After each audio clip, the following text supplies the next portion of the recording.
আসসালামু আলাইকুম। আজকে আমরা দেখাবো আপনাদের আমাদের জেনেসিসের যে এমপিপিটি কনভার্টারটা আছে, এটা আপনারা যে কোনো আইপিএস এর সাথে কিভাবে কানেকশন করবেন এবং সেটিংসটা করবেন। একটু ভিডিওটা বড় হতে পারে, আমি যথাসম্ভব চেষ্টা করব ছোট করার, দয়া করে ধৈর্য নিয়ে একটু দেখবেন। তো আপনারা যখন আমাদের থেকে একটা এমপিপিটি নেবেন তখন এই প্যাকেজিংটা এভাবে থাকবে। তো এখানে আপনারা প্যাকেজিংয়ে পাবেন এমপিপিটির সাথে ব্যাটারি কানেকশন দেওয়ার জন্য মোটা 10 RM তারের ডিসি কেবল, শর্ট কেবল। তো এটা তামার তারের এবং 10 RM এবং খুব হাই কোয়ালিটি তার, উভয় সাইডে লাক্স লাগানো সহ থাকে। এখানে এক্সট্রা ফিউজ দেওয়া আছে। আমাদের কন্ট্রোলারের input, battery input side, panel input side উভয় সাইডে ফিউজ লাগানো আছে। এটা লাগানোই আছে, যদি কখনো ভুলবশত কানেকশনের ফলে আপনার ফিউজ নষ্ট হয়ে যায় সেই ক্ষেত্রে আমরা এক্সট্রা 2টা ফিউজ এবং 2টা লাক্সও দেওয়া আছে। এই 2টা লাক্স আপনারা প্যানেলের যে তার আছে প্যানেলের তারের সাথে কানেকশন দিবেন। আচ্ছা, কিভাবে কানেকশন দিবেন সেটা আমি বলে দিচ্ছি। তার আগে আমি এখানে আপনাদেরকে একটু দেখিয়ে দেই। সেটা হচ্ছে এই যে ব্যাটারির তারটা আছে, ব্যাটারির তারটা সর্বপ্রথম এই যে পাওয়ার সুইচটা আছে, পাওয়ার সুইচটা অফ থাকবে। ব্যাটারি সাইডের ব্রেকার অফ থাকবে। যদি ব্যাটারি সাইডের ব্রেকার না থাকে তাহলে আপনারা ভিতরের কানেকশনগুলো আগে করে নেবেন। অর্থাৎ এই যে ব্যাটারির তারটা আছে এটা ভিতরে আগে এখানে প্লাস মাইনাস খুব ভালো মতো দেখে কানেকশন দিবেন। দেওয়ার পরে আপনারা এই যে আইপিএস এর 2টা তার এবং এটার যে বাকি 2টা তার একসাথে কানেকশন দিবেন। আগে আবারও বলি, ভিতরে কানেকশন দিয়ে নেবেন, যা তা না হলে দেখা যাবে এখানে আগে কানেকশন দেওয়া থাকলে এখানে কানেকশন দেওয়ার সময় শর্ট সার্কিট হইতে পারে। হ্যাঁ, পাওয়ার থাকলে আশা করি বুঝতে পারছেন আপনারা, অবশ্যই দক্ষ অভিজ্ঞ টেকনিশিয়ান। প্যানেলের তারটা কানেকশন দিবেন এবং কানেকশন দেওয়ার সময় প্যানেলেও এখানে কোনো রকম ভোল্টেজ থাকা যাবে না। সেই ক্ষেত্রে আপনারা প্যানেলে এই ধরনের ব্রেকার ব্যবহার করবেন, ব্রেকারটা অফ রাখবেন। ঠিক আছে? তো ডিসি ব্রেকার হয়তো মহল্লাতে না পাওয়া যেতে পারে, সেই ক্ষেত্রে আপনার এসি ব্রেকার ব্যবহার করতে পারেন। 32 অ্যাম্পিয়ারের অথবা 63 অ্যাম্পিয়ারেরও প্যানেল সাইডে আপনারা এটা ব্রেকার ইউজ করতে পারেন। যেহেতু প্যানেল সাইড থেকে অ্যাম্পিয়ার কম আসে, আপনি 2 পোল প্যারালাল করে যে কোনো একটা মাইনাস বা প্লাস এখানে কানেকশন দিলেই হবে।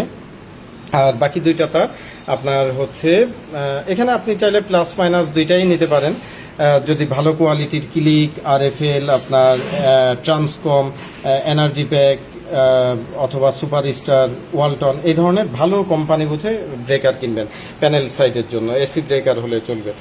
আর ব্যাটারি সাইডে আপনারা লক্ষ্য করবেন আমি এখানে ব্রেকার ইউজ করছি, যদিও আমাদের দেশে বেশিরভাগ ক্ষেত্রে ব্যাটারি সাইডে ব্রেকার ইউজ করে না, সরাসরি ব্যাটারি টার্মিনালে যোগ করে, সেটাও করতে পারেন, কিন্তু একটা ব্রেকার ইউজ করলে অবশ্যই ভালো হয়। এখানে আমি একটা 63, একটা 32, একটা 16 অ্যাম্পিয়ার ইউজ করা হয়েছে। আপনারা 2টা 63 এবং সাথে একটা ছোট 16 বা 32 এই জাতীয় একটা ব্রেকার দিতে পারেন। 3টা ব্রেকার খুব শক্ত মতো মোটা তার দিয়ে প্যারালাল করে নিয়ে ব্যাটারির যে কোনো একটা তার মাইনাস বা প্লাস লাইনটা রাখতে পারেন। এতে আপনার বাসার জন্য নিরাপদ থাকবে। আর যদি ডিসি ব্রেকার পান সেটা তো অবশ্যই উত্তম হবে। তো যাই হোক, সমস্ত কিছু অফ রাখা অবস্থায় আমরা সর্বপ্রথম কি করব, ভিতরের কানেকশনগুলো প্লাস মাইনাস এখানে ভিতরেও লেখা আছে, বক্সের বাইরেও কিন্তু লেখা আছে, কোনোভাবে ভুল করা চলবে না। মধ্যের 2টা প্লাস, 2 কর্নারে 2টা minus, battery minus, panel minus. Connection করা হয়ে গেলে এটা দিবেন, ব্রেকার অফ থাকবে। এরপরে আপনার কানেকশনের পরে আপনি আগে ব্যাটারির ব্রেকারটা অন করবেন, এরপরে পাওয়ার সুইচটা দিবেন এবং সর্বশেষ আপনি এই যে প্যানেলের ব্রেকারটা অন করে দিবেন। অন করে দেওয়ার পরে কি হলো, আপনার আইপিএসটাও রানিং হয়ে গেছে, এমপিপিটি রানিং হয়ে গেছে। এই অবস্থায় মনে রাখবেন, আচ্ছা আরও একটু কানেকশন আছে, সেটা হচ্ছে আপনাদের আইপিএস এর যে এসি প্লাগটা আছে এটা খুলে কোথায় দিবেন, এমপিপিটিতে দিবেন, যেটা আমার অলরেডি এখানে দেয়াই আছে। আইপিএস এর প্লাগটা এখানে, আর এমপিপিটির যে এসি কর্ডটা আছে এটা চলে যাবে কোথায়, ওয়ালে আইপিএস এর প্লাগটা যেখানে ছিল এখানে চলে যাবে। এসি মেন লাইন বন্ধ থাকবে, প্যানেলটা কিন্তু সবসময় কানেকশন দেওয়ার সময় বন্ধ থাকবে, এটা মনে রাখবেন। আর আইপিএসটা চালু রাখবেন। আইপিএস এর আন্ডারে কিছু লোড আমি এখানে চালা রাখছি, যদিও আপনাদের বাসাতে হয়তো ফিলামেন্ট বাল্ব থাকবে না, আপনারা 2-3টা সিলিং ফ্যান চালু রাখবেন এবং কিছু সময় ব্যাটারিটা একটু খরচ করার চেষ্টা করবেন। এরপরে আপনার প্যানেলের ব্রেকারটা অন করলে এখানে দেখতে পাচ্ছেন প্যানেল ভোল্টেজ টোল্টেজ সব কিছু চলে আসছে। তো আমরা এটা মোটামুটি সেটিং করাই থাকে, তারপরেও আমি আপনাদের টোটাল সেটিংসটা আরেকবার দেখিয়ে দিই। সেটিংসে ঢোকার জন্য লাল এবং সবুজ বাটন একসাথে একবার চাপ দিবেন। চাপ দিলে সেট আপ লেখা আসলেই হাতটা সরিয়ে ফেলবেন। এই দুইটা বাটন একসাথে চাপ দিলে সেটিংসে যায়। তো এখানে আপনারা ব্যাটারি ভোল্টেজ যেটা আছে এটা মিটার দিয়ে মাপ দিবেন। আমার এটা মিল করাই আছে, যে কারণে আমি এটা সেট করছি না। আমার ব্যাটারিটা একটু লো আছে। এটা গ্রিন বাটনটা ওকে বাটন, ওকে চাপ দিলাম। এরপরে আছে সোলার ভোল্টেজ। সোলার ভোল্টেজ মনে রাখবেন প্যানেল ভোল্টেজটা আপনি মিটার দিয়ে মাপ দিবেন, যা থাকবে তার থেকে 1 বা 2 পয়েন্ট কম রাখবেন, ঠিক আছে? অর্থাৎ আমার প্যানেল থেকে 44 আছে, আমি 1 ভোল্টেজ কমিয়ে রাখছি, 43 করছি। প্রত্যেকটা জিনিস ইনস্টল করার নিয়ম আছে, আমাদের নিয়মও এটা মনে রাখবেন। প্যানেল প্রথমে আবারও বলতেছি, কানেকশন দেওয়ার সময় প্যানেল অফ রাখবেন। আবার যদি কখনো খোলার প্রয়োজন হয় সেক্ষেত্রে আগে প্যানেলটা অফ রাখতে হবে। প্যানেল থাকা অবস্থায় কোনো কাজ করা যাবে না। আপনার সব কিছু কানেকশন হবে, এরপরে আপনি প্যানেলটা অন করবেন। আর এসি মেন লাইনটা অফ রেখে কিছু লোড ছেড়ে দিবেন, 300-400 ওয়াট লোড আইপিএস এর আন্ডারে, এটা নিয়ম। আচ্ছা, প্যানেল ভোল্টেজটা মিল করার পরে এরপরে হচ্ছে অ্যাম্পিয়ারটা অ্যাডজাস্ট করতে হবে। এই যে আপনারা দেখতে পাচ্ছেন আমি অলরেডি অ্যাডজাস্ট করেই রাখছি। ক্লিপার মিটার দিয়ে অ্যাডজাস্ট করবেন। আর যেসব টেকনিশিয়ান ভাইদের কাছে ডিসি ক্লিপার মিটার নাই, আমাদের দেশে বেশিরভাগ টেকনিশিয়ানদের কাছে এসি ক্লিপার মিটার থাকে, লজ্জার কিছু নাই। তবে আপনারা অতি দ্রুত এসি ক্লিপার মিটার কিনতে পারেন। ইউনিটি খুবই প্রফেশনাল ইন্ডাস্ট্রিয়াল গ্রেডেড একটা মিটার। দাম অনুযায়ী এটা খুব ভালো। এটা হয়তো আপনাদের লোকাল পর্যায়ে জেলাভিত্তিকভাবে 4500 টাকার আশপাশে দাম হতে পারে। লেটেস্ট মডেল 204 প্লাস, এটা অবশ্য আমার পুরানো 203 প্লাস মিটার। এটা খুবই ভালো মিটার, এসি ডিসি উভয় ধরনের অ্যাম্পিয়ারই এটা মাপা যায়। তো এই মিটারটা যদি আপনাদের লাগে আমাদের থেকেও নিতে পারেন ইনশাল্লাহ। আচ্ছা, 4200 টাকা করে নিতে পারবেন। তো এখানে আমি অ্যাম্পিয়ারটা এটা অনুযায়ী 11.4 মতো আছে, এখান থেকে আমি 11.4 অ্যাম্পিয়ারটা অ্যাডজাস্ট করে নিলাম। তো এই 4 নাম্বার সেটিংস পর্যন্ত কিন্তু করাই থাকে। এটা কন্ট্রোলারের ম্যাক্সিমাম ক্যাপাসিটি। এটা যেমন একটা 60 অ্যাম্পিয়ারের কন্ট্রোলার, এটা 60 অ্যাম্পিয়ার সিলেক্ট করা আছে। এই 4 নাম্বার পর্যন্ত আপনাদের মোটামুটি হাত দিতে হবে না। আর যদি আপনার কাছে মিটার থাকে আপনি চাইলে চেঞ্জ করে নিতে পারেন। এরপরে হচ্ছে এটা চার্জিং অ্যাম্পিয়ার। আপনার ব্যাটারি এটা যেমন আমরা বাই ডিফল্ট ভাবে 20 করা থাকে, অর্থাৎ 200 অ্যাম্পিয়ার পানি ব্যাটারি অনুযায়ী সিলেক্ট করা থাকে। আপনার যদি লিথিয়াম ব্যাটারি হয় তাহলে এটা আপনি 40-45 পর্যন্ত সিলেক্ট করতে পারেন, ঠিক আছে? লিথিয়াম ব্যাটারির ক্যাপাসিটি অনেক হেভি থাকে, অবশ্যই 40-45 করবেন লিথিয়াম হলে। যেমন 130 অ্যাম্পিয়ার হলে ব্যাটারির ক্যাপাসিটির 10 ভাগের 1 ভাগ, 130-এর 10 ভাগের 1 ভাগ 13 অ্যাম্পিয়ার। আপনি 13, 14, 15 রাখতে পারেন, 130 হলে, 100 হলে 10-12 রাখতে পারেন, এইভাবে। আর এটা তো আপনারা সবাই জানেন, এটা হাইব্রিড লো ভোল্টেজ। অর্থাৎ আমাদের এই মেশিনটা কিন্তু সোলারের ব্যাকআপে তখন যায় যখন সে ব্যাটারিটা আগে চার্জ ফুল হয়ে যায়। 14 যদি আপনি 5 বা 6 এরকম চার্জ ফুল থাকে, সে আগে ব্যাটারিটা চার্জ ফুল করে নেবে। ফুল করে নিয়ে কি করবে, সে ভিতর থেকে এসি মেন লাইনটা বন্ধ করে দিবে, তখন আইপিএসটা চালু হয়ে যাবে অটোমেটিক্যালি। সে নিচ থেকে এটা করবে। তো ব্যাটারি স্বাভাবিকভাবে একটু খরচ হইতে পারে যদি রোদ পর্যাপ্ত না থাকে বা আপনার প্যানেল অনুযায়ী যদি লোড কম থাকে, এই বেশি থাকে, সেই ক্ষেত্রে ব্যাটারি এখন কত দূর খরচ করবে সেটাই হচ্ছে এটা। এখানে যদি আপনার 12 থাকে, 12-র নিচে আসলে সে আবার অটোমেটিক্যালি এসি মেন লাইনে ফিরে যাবে। এখন এখানে কথা হচ্ছে এটা কি 12ই থাকবে নাকি অন্য কিছু। যদি আপনার ব্যাটারি অনুযায়ী লোড বেশি থাকে অথবা ব্যাটারি দুর্বল থাকে, সেক্ষেত্রে এটা 11.45 এর দিকেও রাখা যেতে পারে। এটা নির্ভর করতেছে আপনার ব্যাটারির উপরে। যদি ঘন ঘন এসি একবার শিফট করে একবার ইয়াতে যায়, সেক্ষেত্রে আপনার এটা কমের দিকে রাখতে হবে। আর যদি আপনার ব্যাটারি আরও ভালো থাকে, সেক্ষেত্রে এটা আপনি 12, 3, 4 এইদিকেও রাখতে পারেন, যদি আপনার ব্যাটারি খুব স্ট্রং থাকে বা ব্যাটারি অনুযায়ী লোড কম থাকে। তো আমরা সাধারণত এটা 12-0 করা থাকে। এটা থাকতে পারে স্ট্যান্ডার্ড মোডে যে কোনো ব্যাটারির জন্য। ফুল চার্জ এটাও ইম্পর্টেন্ট। এটা হচ্ছে আপনার যদি সাধারণ ফ্ল্যাট টিউবুলার পানি ব্যাটারি হয় তাহলে এটা 14, 3, 4 রাখা যেতে পারে। যদি টল টিউবুলার ব্যাটারি হয়, টল টিউবুলার পানি ব্যাটারি বা অটোর ব্যাটারি, ইজি বাইকের ব্যাটারি, এটা 14, 7, 8 রাখা যেতে পারে। আর লিথিয়াম হলে এটা 14, 4, 5 এর দিকে রাখা যেতে পারে, ঠিক আছে? এরপরে হচ্ছে হাইব্রিড মোড। এটা আমাদের একটা স্পেশাল ফিচার্স। এটা হচ্ছে 12 ঘন্টা ফরম্যাট আরেকটা আছে 24 ঘন্টা ফরম্যাট। তো আমাদের দেশের অনেক কাস্টমাররা আছেন যাদের চান যে 24 ঘন্টায় যাতে এই এসি মেন লাইন ছাড়াই চলে, যাদের হিউজ ব্যাটারি ব্যাকআপ আছে, হিউজ প্যানেল আছে। এটা কিন্তু সবার জন্য না, হ্যাঁ, অথবা যেসব অঞ্চলে টোটালি কারেন্ট থাকে না। এটা 24 রাখলে অবশ্য ব্যাটারি লো কাটটা আপনি ওই যে হাইব্রিড এলভি এর আগের সেটিং যেটা, ওটা আপনি 11.0 দিকে রাখতে পারেন। আর যাদের আমাদের সাধারণ কাস্টমার আমরা চাই যে না দিনের বেলায় সোলারের এনার্জি থাকে, রাতের বেলা আমরা ব্যাটারি খরচ করতে চাই না, তারা এটা 12 ঘন্টা ফরম্যাটে আমরা রেখে সাধারণত ইউজ করব। আচ্ছা, এই সেটআপ মোটামুটি কমপ্লিট হয়ে গেল। এই ছিল সেটিংস। যারা শুধু সেটিংসের ভিডিও দেখতে চাচ্ছিলেন তারা এই পরের অংশটুকু না দেখলেও পারেন। তো এর পরের অংশে যে ব্যাপারটা আছে সেটা হচ্ছে যে আপনার আমি একটু বলবো এসি চার্জিং ম্যানেজমেন্টের তারটা নিয়ে। এসি চার্জিং ম্যানেজমেন্টের তারটা কিন্তু অনেক গুরুত্বপূর্ণ। এটা অনেক ম্যানুফ্যাকচারার বা আমাদের দেশে অনেকে তো প্রথমত যে ভুলটা করে সেটা হচ্ছে একটা এমপিপিটি কনভার্টারের জায়গায় একটা কন্ট্রোলার কিনে ফেলে। আচ্ছা, এটা কিন্তু আমার একটা পুরানো কন্ট্রোলার, নতুন কন্ট্রোলারগুলা কিন্তু আরো অনেক মানে ফ্রেশ হয়ে থাকে। আমি জাস্ট এটা আপনাদের দেখানোর জন্য এটা চিকন তার দিয়ে করছি। আপনারা অবশ্যই প্যানেল এবং ব্যাটারির লাইনে পর্যাপ্ত খুব মোটা ভালো গেজের তার ইউজ করবেন। তো এখন এসি চার্জিং ম্যানেজমেন্টের তারটা ছাড়া কি হয় জানেন? ধরেন আপনার এই যে ব্যাটারি লো আছে, সকালবেলা 1-2 ঘন্টা কারেন্ট গেছে, এই জিনিসটা কিন্তু অনেকেই বলতেছেন না।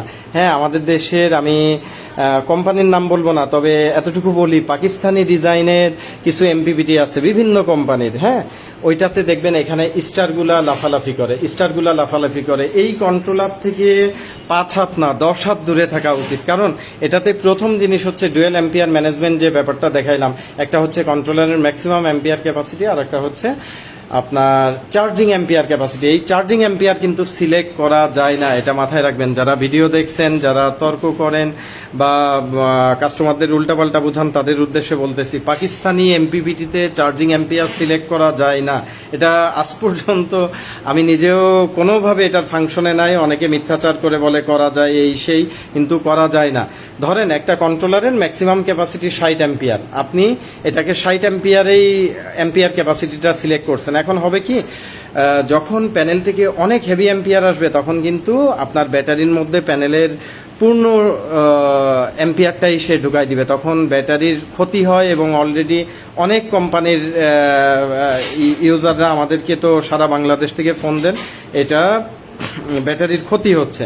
আচ্ছা, দ্বিতীয় আর একটা বিষয় হচ্ছে এই যে এসি চার্জিং ম্যানেজমেন্ট, এটা আমার জানা মতে আমাদের জেনেসিসের ডেভেলপ করা কন্ট্রোলার ছাড়া অন্য কোনো কন্ট্রোলারে এই এসি চার্জিং ম্যানেজমেন্টের তারটা নাই।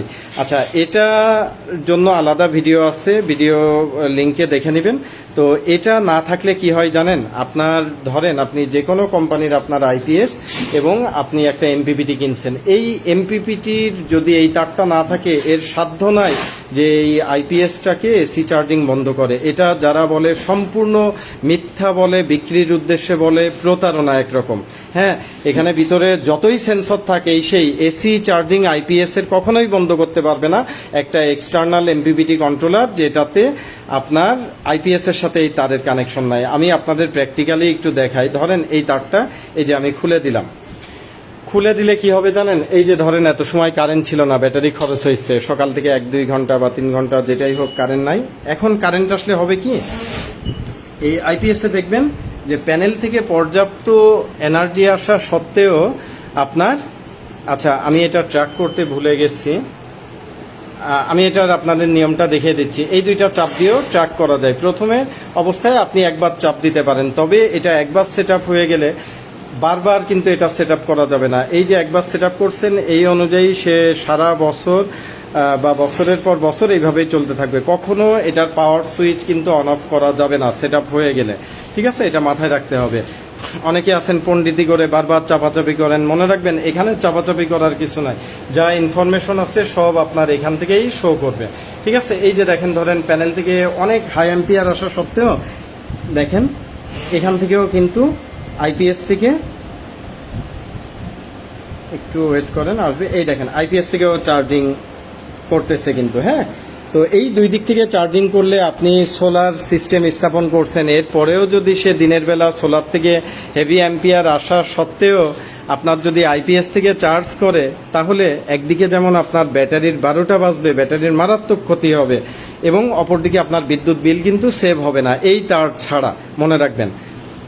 তো এটা কিন্তু একটা সফটওয়্যার ভিত্তিক, আমি ভিডিওটা আর বড় করতে চাচ্ছি না, অনেক লম্বা হয়ে যাচ্ছে। তো এই যে দেখেন আমি তারটা কানেকশন করে দেওয়ার পরপরই আমার দুঃখিত, এখানে একটা লজিক আছে, 120 ওয়াটের উপরে পেলেই এখন আমার অ্যাম্পিয়ারটা আস্তে আস্তে বাড়বে, একটু ওয়েট করতে হবে, মাত্র ট্র্যাকিংটা শেষ হয়েছে। তো এখানে দেখবেন যে 91 ওয়াট আছে, এখনও কিন্তু চার্জিং চলতেছে। এই 117 ওয়াট, 120 ওয়াটের থেকে যদি বেশি আসে প্যানেল থেকে, তখনই কিন্তু এখান থেকে দেখেন এসি চার্জিংটা কিন্তু অটোমেটিক্যালি বন্ধ করে দিচ্ছে। এই যে কুলিং ফ্যানটা অফ হয়ে গেল, এই যে চার্জিং অ্যাম্পিয়ার 0 তো এটা কিন্তু অনেকে আছে আবার শুধু একটা তার বের করে আপনাদের ধোকাবাজি করার চেষ্টা করে, যে তারা করে কি ভিতর থেকে জাস্ট একটা সেন্স নেয় যে প্যানেল থাকলেই এসি চার্জিং ধরবে না। এখানেও সমস্যা আছে, শুধু প্যানেল থাকলেই যদি এসি চার্জিং অফ করে দেয়, ধরেন আজকে সারাদিন মেঘলা ওয়েদার, কোনো রকম 1-2-3 অ্যাম্পিয়ারে এমপিপিটি থেকে চার্জ হচ্ছে, বর্ষা বাদলের সিজনে এটা হতেই পারে, হ্যাঁ। তো তখন দেখা যাবে সারাদিন কারেন্ট যাচ্ছে আসছে, প্যানেল থেকে ওইদিকে চার্জ বন্ধ করে রাখছে, তখন কিন্তু আপনি আইপিএস থেকে ব্যাকআপ পাবেন না। সুতরাং এমপিপিটি কেনার সময় এই বিষয়গুলো কিন্তু অবশ্যই মাথায় রেখে কাজ করতে হবে। আমি একজন জেনেসিসের বিক্রেতা, আমাদের মতো আরও অনেক বিক্রেতা আছেন যারা কিন্তু আমরা প্রত্যেকেই আপনাদের প্রলুব্ধ করার জন্য, আপনাদের ব্রেন ওয়াশ করার জন্য, আমরা একটা প্রোডাক্ট বিক্রি করার জন্য, আমরা আপনাদেরকে ব্রেন ওয়াশ করার বা আপনাদের আকৃষ্ট করার সর্বোচ্চ কিন্তু চেষ্টা করব, প্রত্যেকটা কোম্পানি, এটা মাথায় রাখবেন। সুতরাং আমাদের কথার উপরে না, অনেকেই কথা বলতেছেন, কার কথার উপরে আস্থা রাখা যায়, ভরসা রাখা যায়, আপনাদের বিবেক দিয়ে চিন্তা করবেন। আর ভিডিওটা আমি বড় করতে চাচ্ছি না, আমি এখানেই শেষ করে দিব। তবে এখানে রান টাইমে এখন কিন্তু সিস্টেমটা টোটালি রান আছে। আর ভিডিওর লাস্টে আবারও বলতেছি, সেটিংসের সময় এসি মেনলাইন বন্ধ রাখবেন, এবং বিশেষ করে ট্র্যাকিং করার সময় প্যানেল অন করার আগে এসি মেনলাইন বন্ধ রাখবেন, আইপিএসটা রানিং রাখবেন। আইপিএসের আন্ডারে বেশ কয়েকশো ওয়াট লোড, কয়েকটা সিলিং ফ্যান চালু রাখতে পারেন, আমি লোডগুলো এখন বন্ধ করে দেই, কয়েকটা সিলিং ফ্যান চালু রাখতে পারেন, বা আপনি 300-400 ওয়াট যে কোনো লোড একটু রানিং রাখবেন, এটা নিয়ম মনে রাখবেন। আচ্ছা, আরেকটা নিয়ম, যদিও বলছি আবারও বিশেষ সতর্কতার জন্য বলছি, কখনো যদি আপনার এটা সারা বছরে আর কখনোই হাত দিবেন না, আর যদি কখনো হাত দেওয়ার প্রয়োজন হয় বা অন অফ করার প্রয়োজন হয়, আগে প্যানেলের ব্রেকার বন্ধ করবেন, তারপরে আপনি এটার পাওয়ার সুইচ বন্ধ করবেন বা অন্য কোনো কাজ করবেন। অর্থাৎ প্যানেল থাকা অবস্থায় এটা কোনোভাবে কাজ করবেন না। এখন আসেন রান টাইমে এটার কিছু ফিচার আছে, যেমন আপনাদের দেখানো হয়েছে এই দুইটা বাটন চাপ দিয়ে সেটিংসে গেছে, এই দুইটা যদি আমি চাপ দেই তাহলে দেখেন ডিসপ্লেতে কি লেখা আসে, এসি চার্জিং অফ। আপনি কিন্তু, আমাদের অনেক কাস্টমাররা আছেন পর্যাপ্ত সোলার প্যানেল থাকে, তারা চান যে এসি মেন লাইন থেকে যেন কখনোই চার্জ না হয়। তো সেটার জন্য আপনি এই দুইটা একবার চাপ দিলে, দুইটা একসাথে চাপ দিয়ে ধরলে এসি চার্জিং অফ লিখে আসবে। আরেকবার যদি আমি চাপ দেই, সে এসি চার্জিং অন, অর্থাৎ এসি চার্জিং এর পারমিশন দিবে। আর এই দুইটা যদি একবার চাপ দেই তাহলে দেখেন কি লেখা আসে, AC bypass mode. AC bypass মোডটা কেন, এটা মাথায় রাখতে হবে। এসি বাইপাস মোড হচ্ছে অনেক সময় লোডশেডিং এর টাইমে হাইব্রিড মোড চললে সে কিন্তু আপনার ব্যাটারিটা একটু খরচ করে, অনেক সময় ব্যাকআপটা একটু কম পাওয়া যায়। এই কারণে লোডশেডিং এর টাইমে আপনারা হয়তো মাসখানেক 1-2 মাস খুব লোডশেডিং যখন হয়, আপনি যদি ব্যাটারির ব্যাকআপ নিয়ে সমস্যা হয় সেই ক্ষেত্রে দিবেন, আদারওয়াইজ এটা দিবেন না। এটা সারা বছরই হাইব্রিড মোডেই রেখে দিবেন। তো এই জিনিসগুলা, ফাংশনগুলা কিন্তু আমার মনে হয় অন্য কন্ট্রোলারগুলোতে আপনারা পাবেন না। আর এসি চার্জিং ম্যানেজমেন্ট, এটা আমাদের স্কয়ারওয়েভ আইপিএস এর নতুন 6.6 ভার্সন বাইর হয়েছে। এটাতে আমাদের 8 নাম্বার পিনের সাথে কানেকশন দিতে হয়। স্কয়ারওয়েভ আইপিএস এটার মডেলে, আমাদের জেনেসিসের যেটা, আর 8 আর 10-এর মধ্যে একটা 10K রেজিস্টার। অন্য যদি কোনো কানেকশন থাকে এগুলো খুলে দিতে হবে, এটা মাথায় রাখবেন। যদিও আমরা স্কয়ারওয়েভ আইপিএস গুলা, আমাদের জেনেসিসের আইপিএস এর কিন্তু অনেক অত্যাধুনিক ফাংশন আছে, অনেক, যেটা সাধারণ ওই লিসান, সুকাম, নাতাশা এগুলোর সাথে কোনো তুলনাই হয় না। তারপরেও আমরা কিন্তু এই আইপিএস গুলা উৎসাহিত করি না, হ্যাঁ, কারণ এই মুহূর্তে আমার মনে হয় যে এই ধরনের অনেক টেবিল ফ্যান, সহ আরও কিছু সেনসিটিভ লোড আছে যেগুলাতে স্কোয়ার ওয়েভ আইপিএসগুলো সমস্যা করে। আমাদের টানা লিসান সুকাম 3 রিলে নাতাশার মতো জঘন্য কোয়ালিটির বাতিল কোয়ালিটির বোর্ড আছে, এগুলাও কিন্তু অনেকে এখনো ব্যবহার করতেছেন। তো তাদের জন্যই আমরা কিন্তু এখনো এটা করি, অন্তত ওই ধরনের খারাপ কোয়ালিটির স্কোয়ার ওয়েভের জায়গায় এই ধরনের যাতে আরেকটু উন্নত মানের স্কোয়ার ওয়েভ ইউজ করতে পারেন, সেই উদ্দেশ্যেই কিন্তু একমাত্র আমরা এখনো এটা সাপ্লাই করতেছি। এই যে একটা নতুন তৈরি হচ্ছে, ডেলিভারি যাচ্ছে। হ্যাঁ, তো আমাদের কাজগুলা কিন্তু আমরা যথেষ্ট ভালোভাবে করি। এটা তাদের জন্য যেসব টেকনিশিয়ান ভাইরা এখনো স্কোয়ার ওয়েভ করতেছেন, তারা অন্তত লিসান সুকাম নাতাশার পরিবর্তে এই ধরনের উন্নত মানের সাধারণ আইপিএস বোর্ড অথবা আচ্ছা, এটাও সাধারণ আইপিএস বোর্ড, সোলার আইপিএস বোর্ডও আছে আমাদের পিডব্লিউএম মডেল। যাই হোক, ভিডিও অনেক লম্বা হয়ে গেল, ধৈর্য নিয়ে দেখার জন্য ধন্যবাদ। আশা করি যথাযথ নিয়ম অনুযায়ী টোটাল আইপিএস এর সাথে হাইব্রিড সিস্টেম সেট আপ করবেন। ধৈর্য নিয়ে দেখার জন্য আবারও ধন্যবাদ। আসসালামু আলাইকুম।